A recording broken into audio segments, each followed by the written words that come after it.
नमस्कार दोस्तों, आप देख रहे हैं सरकारी जॉब भर्ती और मैं हूं हेमेंद्र साहू। दोस्तों आज जो टॉपिक देखेंगे ना, छत्तीसगढ़ जो राज्य सहकारी बैंक परीक्षा है, इसका वीडियो नंबर 8वां वीडियो है। और इस टॉपिक में देखेंगे छत्तीसगढ़ी भाषा एवं व्याकरण से संबंधित महत्वपूर्ण क्वेश्चन आंसर, जो कि 30 वस्तुनिष्ठ प्रश्न है। ठीक है। अच्छा, यहाँ पर देखो, आप लोगों के पास जो है छत्तीसगढ़ को अच्छे से ध्यान देना है, क्योंकि उसमें स्पष्ट शब्दों में कहा है कि जो 20 जो जैसे कि क्या है 20 अंकों का होगा, उसमें 10 अंक लाना आपको अनिवार्य है। तभी जाके आपका ओएमआर सीट जो है चेक होगा। ठीक है। तो इस आधार पे छत्तीसगढ़ का व्याकरण संबंधी है और छत्तीसगढ़ का जीके आप लोगों के लिए बहुत ही इंपॉर्टेंट है। तो चलते हैं यहाँ पर वीडियो की तरफ। सर्वप्रथम ये है कि अगर आप हमारे चैनल पर नए हो तो हमारे चैनल को सब्सक्राइब करके बेल आइकन को जरूर दबा देना। साथ ही इस वीडियो का अगर आपको फ्री पीडीएफ चाहिए तो टेलीग्राम चैनल पर जाना, वहाँ से आप लोगों को फ्री पीडीएफ मिल जाएगा।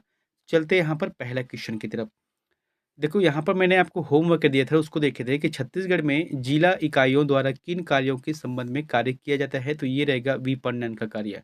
अब देखो, प्रश्न को समझना क्या है, जिला इकाइयों द्वारा, है ना। ये संभाग स्तर पे नहीं, संभाग के बाद जो जिला इकाई है वहां से किया जाते हैं। तो ये क्या है, विपणन का सिर्फ संचालन का कार्य करते हैं।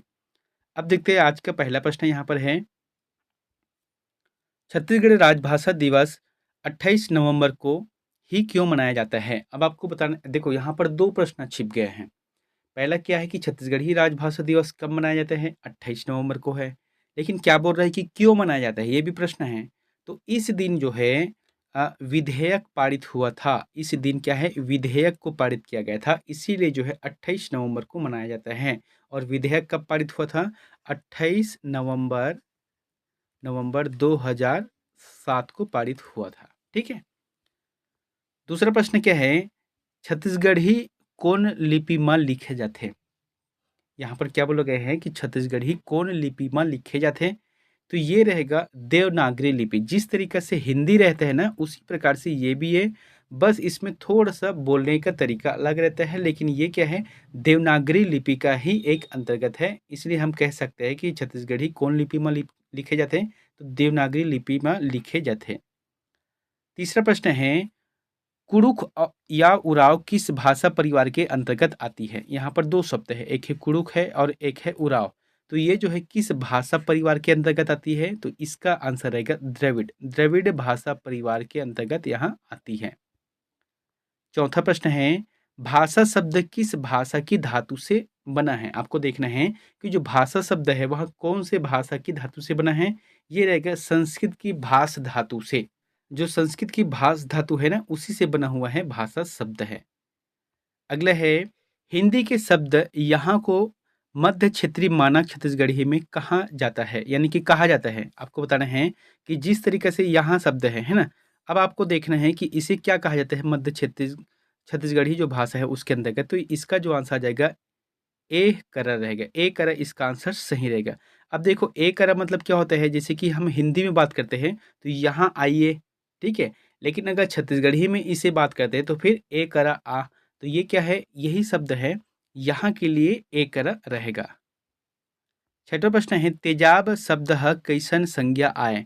तो तेजाब जो शब्द है कैसन संज्ञा है, तो जातिवाचक है, व्यक्तिवाचक है, द्रव्यवाचक है, समूहवाचक है कि भाववाचक है, क्या है। ये रहेगा द्रव्यवाचक।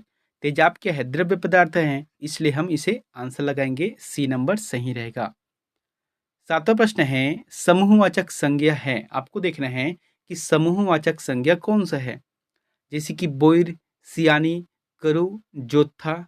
सही जवाब क्या जाएगा इसका, जोत्था शब्द रहेगा। देखो, बोइर जो शब्द है ना, एक फल है।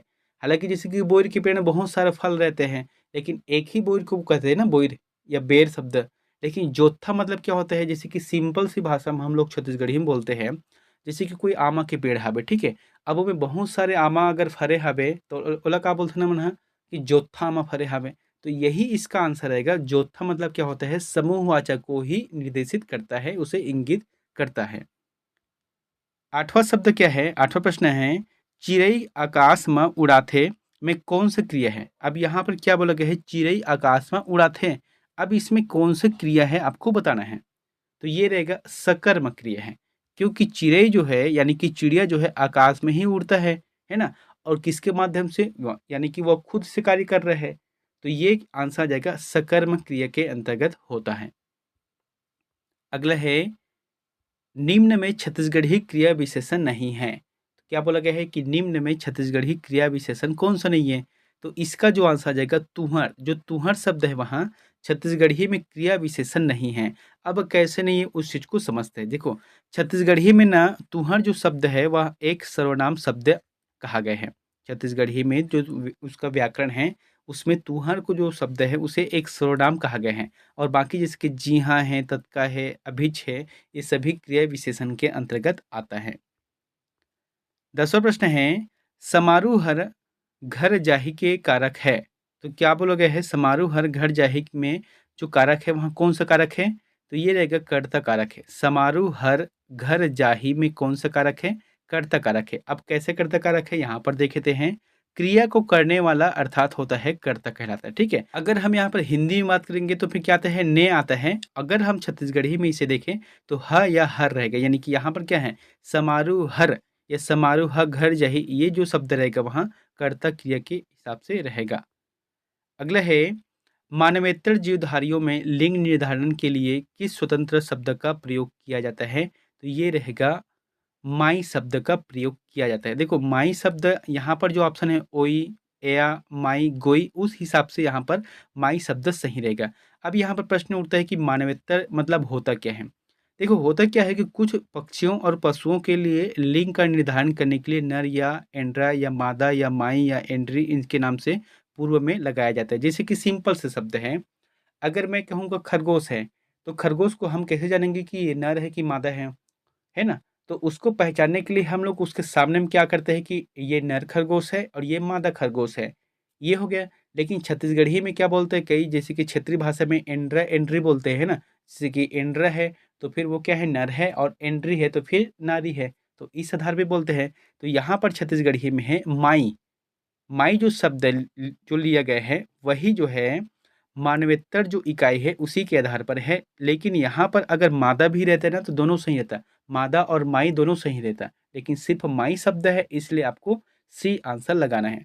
दोस्तों, आप जब क्वेश्चन हल करोगे ना तो आपको सीधे सीधे पढ़ के फटाफट आंसर मत लगाना, उसे पहले थोड़ा सा समझना पढ़ने के बाद, क्योंकि व्याकरण संबंधी अशुद्धियां सबसे ज्यादा हम लोग करते हैं। हम लोग क्या करते हैं? ध्यान नहीं देते किसी भी शब्दों को। इसलिए ना आपको खासकर से जब हालाँकि जीके जीएस होगा तो फिर अलग बात है, लेकिन व्याकरण संबंधी जब भी क्वेश्चन आंसर आएगा तो आपको पहले से पढ़ना है, फिर समझना है, तब जाके आंसर लगाना है। क्योंकि ओएमआर शीट ऐसा रहता है कि एक बार हम आंसर लगा दिए, उसके बाद अगर पता चला कि अरे यार यहाँ पर तो ये होना चाहिए था, फिर क्या करते हैं हम लोग? इसी को भी लगा देते हैं। अब जो होगा व्यापम देख लेगा कि इसे भी सही लगा देगा या इसे सही लगा देगा। तो होता क्या है कि दोनों ही गलत हो जाता है। तो आपको ना सोच समझ के लगाना है, खासकर से व्याकरण संबंधित जो जानकारी है उसे। 12वां प्रश्न क्या है कि भैंस के नर बच्चे को छत्तीसगढ़ी में कहते हैं? तो जैसे कि भैंस है, अब उसके क्या है? नर और नारी यानी कि बच्चे होते हैं। तो इसमें क्या बोला गया है कि नर बच्चे को छत्तीसगढ़ी में क्या बोलते हैं? तो इसका जो जवाब आ जाएगा पड़वा शब्द बोलते हैं ना। पड़वा शब्द इसे कहते हैं जो नर बच्चे रहते हैं। और अगर नारी जो बच्चे रहते हैं उसे हम लोग क्या बोलते हैं? पड़िया कहते हैं। अब देखते हैं यहाँ पर 13वां प्रश्न क्या है। 13वां प्रश्न है, राम लिखत रहीस वाक्य में कौन सा काल है? तो राम जो है लिखत रहीस, तो इसका मतलब है अपूर्ण भूतकाल है। एक तो सबसे पहले बात क्या है कि यहाँ भूतकाल की श्रेणी के अंतर्गत है, लेकिन कौन सा है? लिखत रहीस, यानी कि ये जो है अभी भी कार्य चल रहा है। इसका मतलब है यहाँ अपूर्ण का जो है भूतकाल के श्रेणी के अंतर्गत इसे रखा जाता है। अगला है, अड़ियल शब्द में कौन सा प्रत्यय है? आपको देखना है कि अड़ियल जो शब्द है इसमें कौन सा प्रत्यय है। ये रहेगा ईयल। ईयल जो शब्द है अड़ियल का प्रत्यय है। मैंने आपको बताया था कि उपसर्ग हमेशा आगे लगता है और प्रत्यय हमेशा पीछे लगता है। अगला है, कठखोलवा में समास है। तो कठखोलवा मतलब क्या होता है? लकड़ी को खोलने वाला, कठवा को खोलने वाला। तो इसका मतलब रहेगा तत्पुरुष समास के अंतर्गत आएगा। क्यों आएगा? यहाँ पर देखते हैं, कठवा ला खोलैया, ला आ गया ना, यानी कि लकड़ी को फोड़ने वाला। तो आपको यहाँ पर को आ गया है, तो ये क्या है? आपके समास को पहचानने का एक है, तत्पुरुष समास के अंतर्गत ये सब चीज होता है।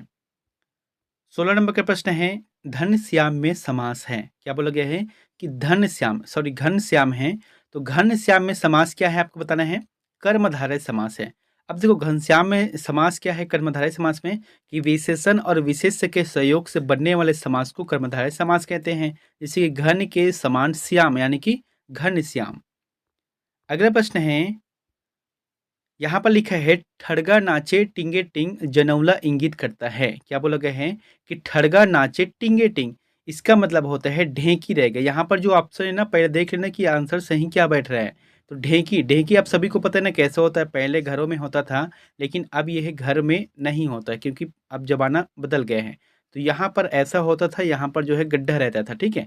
तो इसमें क्या है, चावल है, दाल है, जो भी डालते थे और यहाँ से दबाते थे ताकि ये जो है ऊपर नीचे होकर इसमें दबते थे और ये फूट जाते थे। यानी कि चावल है उसका छिलटा निकलता है, दाल है वह कूटते हैं। तो यही क्या है, ठड़गा नाचे सॉरी ठड़गा नाचे टिंगे टिंग का मतलब होता है ढेंकी को कहा गया है। अगला है लोकप्रिय छत्तीसगढ़ी पहेली। यहाँ पर पहेली रहेगा, ठीक है, पहेली इसका आंसर यहाँ पर रहेगा। क्या बोला गया है कि नान चुन ब्यारा में खीरा बीजा का अर्थ है। क्या बोला गया है कि नान चुन ब्यारा यानी कि जैसे कि ये ब्यारा है, मार जो है ना, तो इसमें बहुत सारे खीरा बीज हैं। अब आपको देखना है कि इसका मतलब क्या रहेगा। तो ये रहेगा दांत होता है, ठीक है, जैसे कि मुंह है। अब मुंह में कितना है, छोटा सा है जगह, लेकिन उसमें 32 दांत अपनी जगह पर एकदम सेटअप बैठा हुआ है। अगला है आठों पहर 64 घड़ी नर पर नारी चढ़ी का अर्थ है। यहाँ पर क्या बोला गया है, प्रश्न को समझना कि आठों पहर 64 घड़ी घड़ी नर पर नारी चढ़ी का अर्थ होता है तुलसी वृक्ष। यानी कि देखो, तुलसी वृक्ष क्या होता है, हम सभी क्या मानते हैं, माता मानते हैं ना, तुलसी माता। तो ये क्या है, इसके जो पत्ते हैं इसे भगवान में हम हमेशा आठों पहर 64 घड़ी तो हम हमेशा इसका उपयोग करते हैं भगवान में चढ़ाने के लिए, कृष्ण भगवान में चढ़ाने के लिए हो चाहे भोग लगाने के लिए हो। इसलिए कहा गया है कि आठों पहर 64 घड़ी नर पर नारी चढ़ी हैं। अगला है बहादुर होने का दावा करना छत्तीसगढ़ी मुहावरा क्या है। आज जैसे कि छत्तीसगढ़ी में लोग बोलते हैं ना कि बहादुरतापन दिखाना है अपने को, तो ये क्या रहेगा, छाती दिखाना, छाती दिखाना होता है बहादुरी दिखाना। अगला है दाएँ कहाँ बाएँ होना छत्तीसगढ़ी मुहावरे का निम्न में से कौन-सा अर्थ सही है? अब जैसे कि सिंपल सी बात है, हम लोग गाड़ी में चल रहे हैं, ठीक है? अब सामने वाला बोल रहा है कि हमको दायाँ मुड़ना है, लेकिन आप जो है गाड़ी में इंडिकेटर तो दे रहे हो दायाँ का, लेकिन आप मुड़ गए धोखे से बायाँ, तो इसका मतलब क्या होता है? संतुलित खो देना, ये जो है हिंदी में है, संतुलित खो देना। अगला है घर में बैठकर व्यर्थ समय गंवाना के लिए छत्तीसगढ़ी मुहावरा है।